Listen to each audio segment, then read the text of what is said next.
Hello, Internet. My name is Chamomile, and we have a friend. Oh, was I supposed to do a bit? No, I got ambushed by a monster. Oh, all right. Fuck it, we're keeping that. So we were talking about the Satanic Panic, and we had just got into actual Satanic Panic. Yep. We have set the stage. The players are in place. Now it's Yes. time for a show. So you get into you have this idea of recovered memories. You have this idea of ritual abuse. You have this idea that there's Satanism in the media, that there are Satanists in general out in the world operating. And you get the what happens is you start getting accusations of preschools and daycares that what happens is they get alleged that they are not only abusing the children under their care, but that they are abusing them as part of a ritual satanic ceremony. I believe, let me see what the first one is. First one, I believe, is the Kern County abuse allegations in 1982. This will continue throughout the decade. 1983, you get the McMartin preschool allegations. you also get the Jordan, Minnesota. 84, you get the Fell Acres and the Fuster preschool case. 1985, you get the Wee nursery school allegations. The Cleveland scandal and the Broxtown scandal are both in the United Kingdom. I mentioned before that this does occur throughout the Anglosphere. This is not limited to the United States.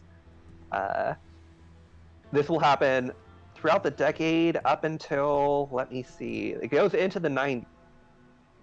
I would say up until like 1995. Like one of the last cases I found is the West Memphis 3, which is 94. One of the earliest cases, I believe this was the Kern County case, but let me just check my notes to make sure. With your contribution, the work of this brotherhood carries on. It was one of the first cases, I don't know if this was the Kern County case or not. I don't have it in my notes. One of the first cases that was instigated by a woman who had schizophrenia and started claiming that the preschool was abusing her child.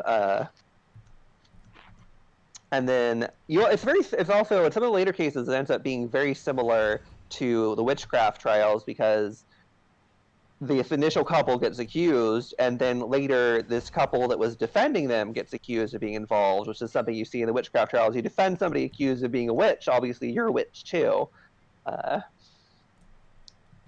But like, and what happens is, so going back to the whole altered state and suggestibility, is you have these therapists who aren't really trained in how to get information from somebody, who have this idea of recovered memories that isn't really scientifically supported, and they're trying to get these recovered memories from these children, and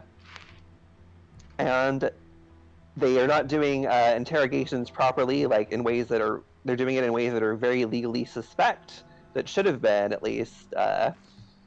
Obviously cops sometimes do legally suspect interrogations as well.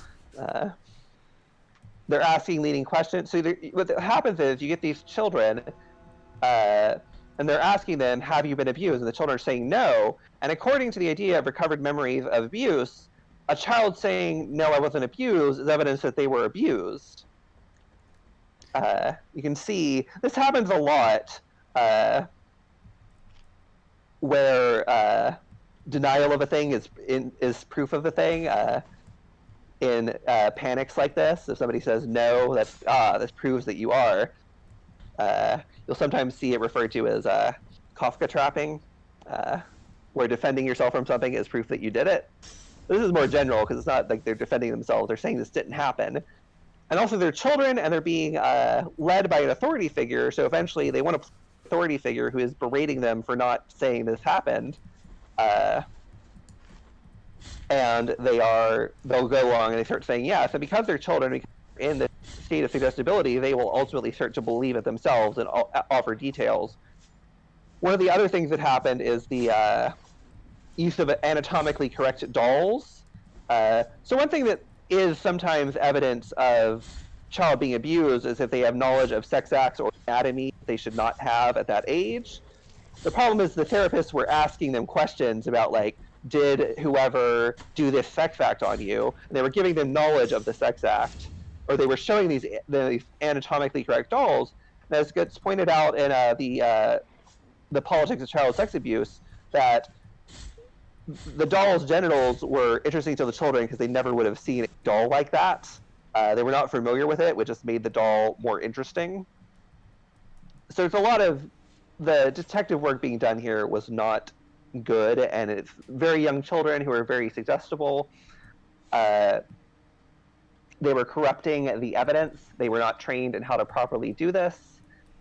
So you get, like, entire preschool saying these people had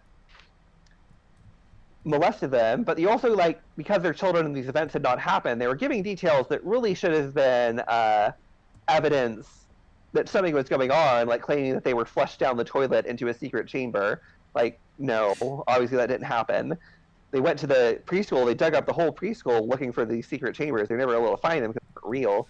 Or, like, claiming that there were celebrities involved. How could a child have been flushed down a toilet into it like that? The toilet pipes are not big enough for that. There was a complete misunderstanding. I don't know if you ever did this little rhyme game when you were a kid. Either the "What you see is what you are," I'm a naked movie star. I haven't heard of that one, but that was like when I was a kid. That was like a rhyming game we did, but it was just a nonsense rhyming game that was a little bit illicit. So that was why it was funny to a child. Come on, crap. But there was the interpretation that, like, oh, this is because, like, there's celebrities involved in this. It's like, no, it's just a stupid rhymes game.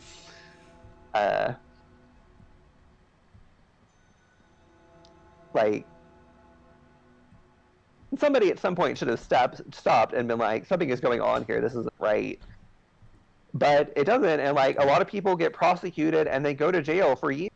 And they're like, when I say everyone is complicit in this, I mean everyone is complicit in this. One of the big prosecutors of satanic panic cases was Janet Reno, the Attorney General of Bill Clinton. She did this when she was Attorney General of California, like, or DA of California. Like, nobody gets away with clean hands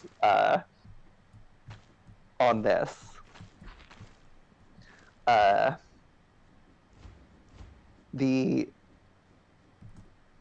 this, you also, what will happen is you will get, because you also see accusations of satanic murders, and what happens there is someone will be accused of, there will be a murder, and we don't know who did it, and someone will be accused, and the claim will be, well, they did it as part of a satanic ritual, and the evidence will be, the person's into Satanism, and that's the evidence. This is what happens to the West Memphis Three.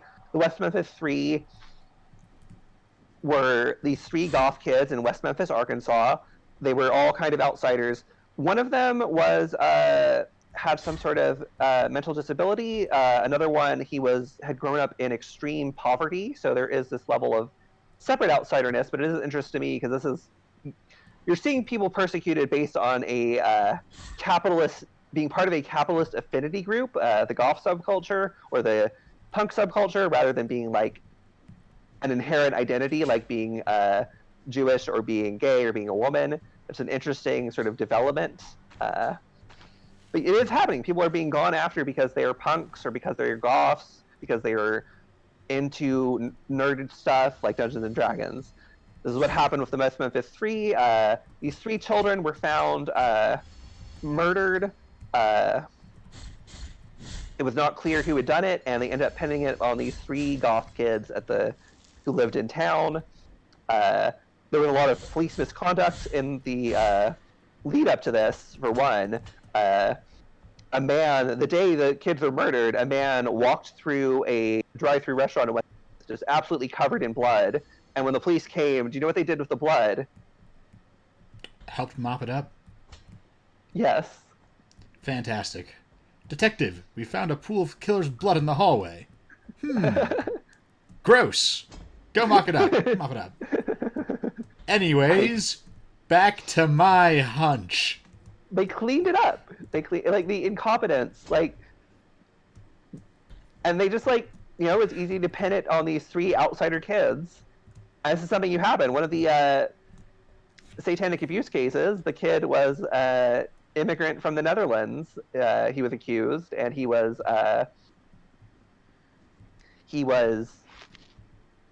you know, it's like he's an immigrant and his first language isn't English. He for this, but you also see like I don't remember if it was a Dateline or if it was 2020.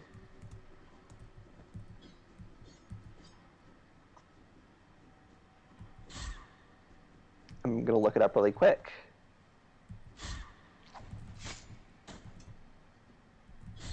It was one of those, you know, one of those hour-long news programs, like 60 Minutes. I don't know which one. I don't have it in my notes.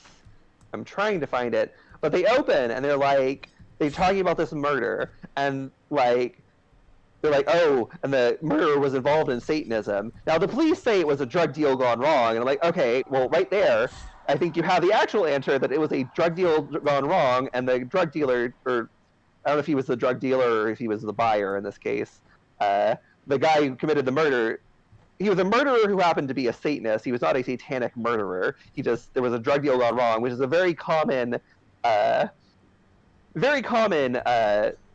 cause for murders. It happens during the commission of another crime. Sure, I mean, at that point, you're already in for a penny. Like, it's pretty rare. I joke. Like, if somebody is murdering you and that's their specific goal is to murder you, somebody you know. It's very rare somebody murders you just because they want to murder you and they don't know you. But you, like, they found this scapegoat, and you see it everywhere. The LA Times runs an editorial complaining about how police departments aren't trained in satanic murders, which aren't a thing. So of course they aren't trained, but like you will see some of the police departments do take this seriously and start doing police training, and they're actual. Why aren't the LAPD trained to investigate occult crimes? Because those aren't a thing. That's no excuse.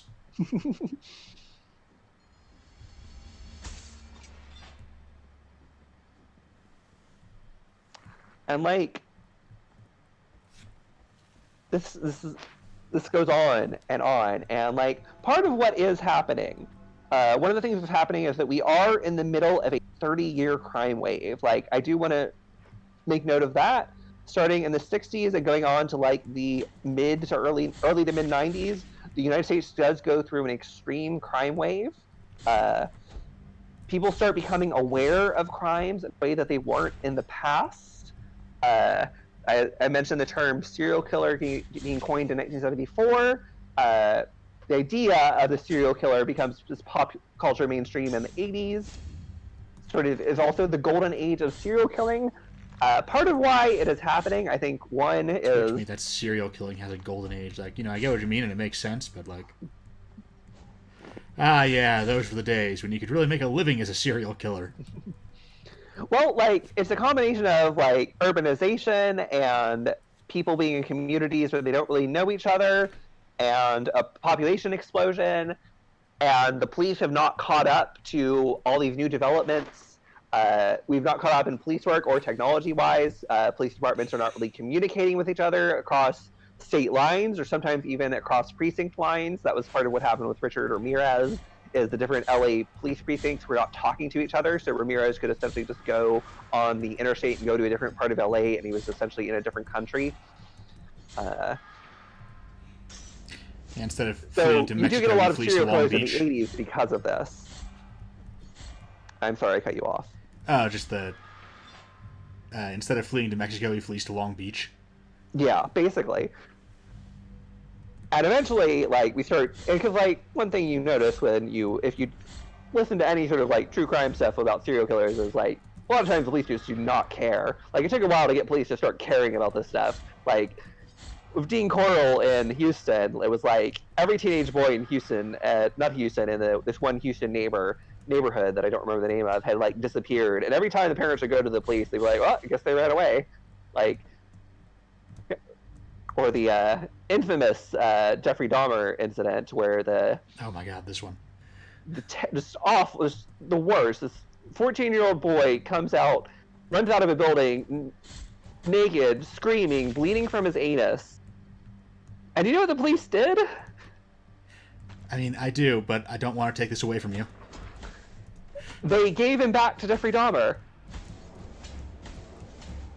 They were like, oh, it's just a lover's quarrel. It's just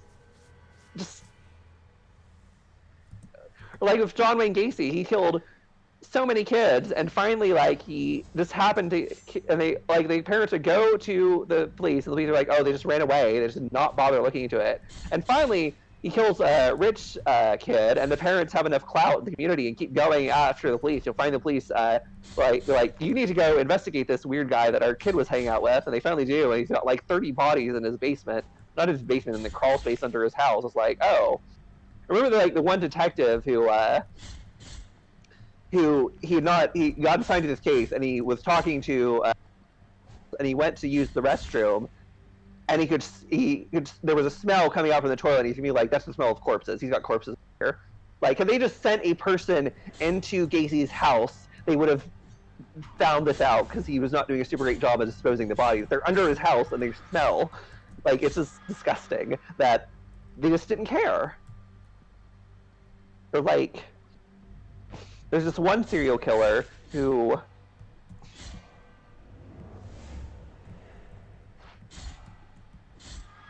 I want to see which one. The bind, torture, kill killer. Guess what the police unit that investigated referred to themselves as? This is the one. It wasn't the donut crew, but it was almost like that. The hot dog squad. Yes. Like, so there's legitimately a crime wave happening. People are aware of it, and the police are not necessarily have not caught up to the crime wave. This is when you see the idea of like stranger danger, which is kind of a misinformed idea, since if you're going to get kidnapped or abused, it's probably going to be someone you know. But like, it is, people are aware of the possibility of like child molesters where previously they hadn't. Like, I've talked to my parents, like in the 1960s, like, nobody knew what a pedophile was. Like there's that line in The Lovely Bones where she says that, and it's very true. Nobody, like, the idea of this happening was not something that anybody had in their mind, and by the 80s, they're much more aware of it, but they don't really know what to do in response to it. So there is legitimately a crime wave, and like, we're still kind of living in the fallout of the cultural reaction to that crime wave. People think that, like, there's much more crime happening than there is. Like, guess what year New York City had the least amount of murders, like, per capita recorded? I mean, it's got to be fairly recent, because it's like 2018. Yeah. Crime is, like, not quite a solved problem, but it has gotten shockingly close. I think the most murders, like, period, depending on whether or not you count 9/11, that's kind of a weird outlier, obviously. It's like 92. You don't count 9/11, it's 92. Like, the amount of murders has collapsed across the board. Like, at one point, I was doing research for a story, and I wanted to see how common murders were in colonial, and the per capita murder rate in colonial Boston was slightly higher than it is in Boston today. Like, crime has collapsed across the board, but we still act like people will call the cops on parents for letting their kids play in the park outside alone. Like, if you watch Stranger Things, like, people are shocked, like, you have these, like, 13-year-old boys who are out trick-or-treating by themselves well into the night, and that was the thing in the 80s. And it could be the thing today. We're just in this the safety culture that developed out of the 80s, but it's just so terrified of crime, like disproportionately. But it was a reaction to an actual thing that was legitimately a crime wave happening, and that we did not know what to do. I'm having a hell of a time recovering this guilt fragment from that poison gas chamber. One of the other things that's happening is 1980s is generally was felt as there was a backlash against feminism and the gains that women had made in the workplace. We were starting to see more women entering the workplace, entering higher level positions, particularly middle and upper class women were increasingly entering the workforce. And part of this can be seen as sort of like a cultural resentment against it, because it's aimed at daycare workers who are what allow women to go out and enter the work, specifically middle class and upper class women to enter the workforce. So it's aimed at daycares, which are, there's some underlying cultural resentment towards, potentially. That does make sense, because, my immediate question is, like, daycare workers seem kind of like teachers, where it's like, it's one of those targets that seems pretty hard to go after. Like, they are by no means revered, but they're generally seen very positively. Well, there's also a class element. A lot of these daycare workers, they're working class. They're very solidly working class. They're not necessarily making really high wages, but the people using the daycare, to have the money to use the daycare, they have to be pretty well off. So there's also this class element potentially going on. So you do have these undercurrents that are happening in our culture that are not. It's the Freudian return of the repressed. They've been repressed, and they're sort of manifesting themselves in neuroses. And these neuroses just happen to be targeted at daycares and people who identify as being punk or goth or nerds. So this happens, and like nobody, as I mentioned, nobody gets out of this looking good. The law enforcement, police departments, lawyers. This is also what happens is part of the reaction to the backlash against feminism, as feminists are losing ground that they gained during the 70s, is that they align themselves increasingly with conservative Christians in the hope that they can do this and get some of their needs met, because they feel that there are ways that their interests align, like opposition to pornography, a desire to protect children who are being exploited by sexual crimes, or like trafficking, or laws against prostitution. So they do align themselves with these conservative Christian groups. Ms. Magazine actually publishes one of the last pieces defending these satanic abuse allegations. They write an article in like 92, We Believe the Children. And there was a legitimate desire, like they wanted. When they're making accusations, we do not believe the children when they are claiming they were not abused. There is this. They do have this, like, because for a long time, like, exploitation of children had been kind of dismissed even by like the psychiatrists. They did have this legitimate desire to like draw attention to this thing that was a real thing. Like sexual exploitation of children had been ignored in the culture for a very long time. There was a popular belief in psychiatry up until like I want to say the 70s that like incest was perfectly fine, and just if a child said that their father was molesting them, that it was just the part of the Oedipus complex. So there is this legitimate thing going on that they want to deal with, and they just deal with it in this. They unfortunately align themselves with people who do not have good interests at heart, and end up getting entangled in this very, very bad cultural phenomenon.